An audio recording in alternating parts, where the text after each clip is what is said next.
Welcome back from the break. Shelley believes that the wedding dress sets the tone for the entire wedding day. Pamela Tan from Anya Bridal tells us more about Shelley's couture gown.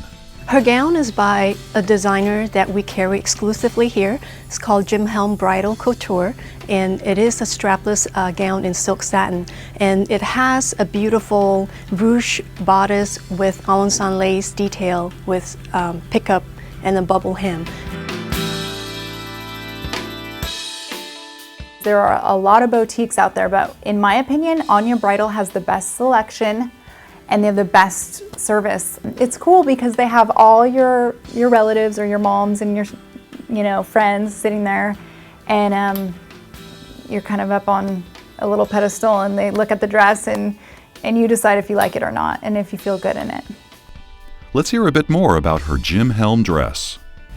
This particular gown is very unique because it was a finale gown for Jim Helm Couture for that season, and they featured this gown in many magazines because it is such a unique gown, and there's not other gown that is even similar to it.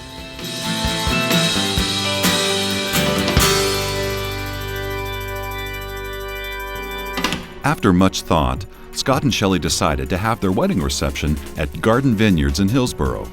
What made them choose this outdoor location? We looked at a number of different vineyards, probably about 10 different vineyards in Dundee, inner Hillsboro, Portland area, and then finally Garden Vineyards was a perfect fit. Much different from their reception venue, our couple chose the beautiful St. Patrick's Church for their ceremony. What made this location special for Shelley and Scott? We go to St. Elizabeth's, that's where Father Jim is, and that's where we normally go, but it wasn't going to hold enough people, so we looked downtown at another Catholic church, St. Patrick's, and it is just beautiful when you walk in. The first time I walked in, I felt like it's kind of strange, but kind of being hugged. There's arches throughout the church and stained glass and all the pictures of all the saints going around. It just kind of envelops you as you walk in. There's that long traditional aisle that the brides and the grooms love to walk down.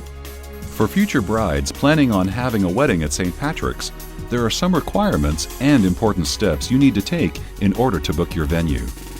Susan Dyke, wedding coordinator for St. Patrick's, informs us a bit more about arranging a Catholic ceremony. A few of the requirements for getting married at St. Patrick's Church is one of the people, either the bride or the groom, must be Catholic. They also need to go through premarital counseling, which, if you think about it, that is just a wonderful thing to help start your marriage off in a right step.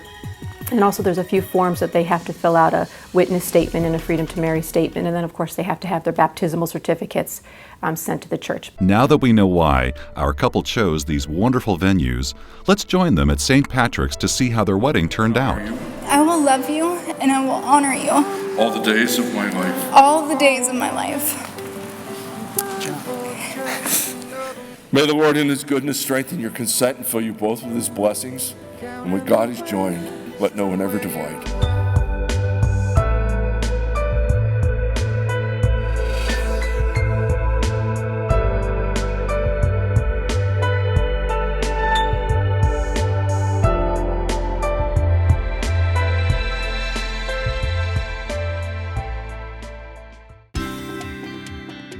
Listen up, future brides. If you're planning on having your wedding ceremony and reception at 2 different locations, it's a great idea to provide transportation to the reception site, especially if alcohol will be served. Let's head on over to Garden Vineyards to see how Scott and Shelley's fun reception is going. We can raise a glass. We toast to you that your love and joy and laughter will last with our lives forever. When we return, we'll visit with different wedding vendors that were involved with Shelley and Scott's wedding. But first, a wedding trivia question. From January 1st, 2008 to December 1st, 2008, in Multnomah County, how many brides and grooms filed for marriage certificates? The answer, when we return.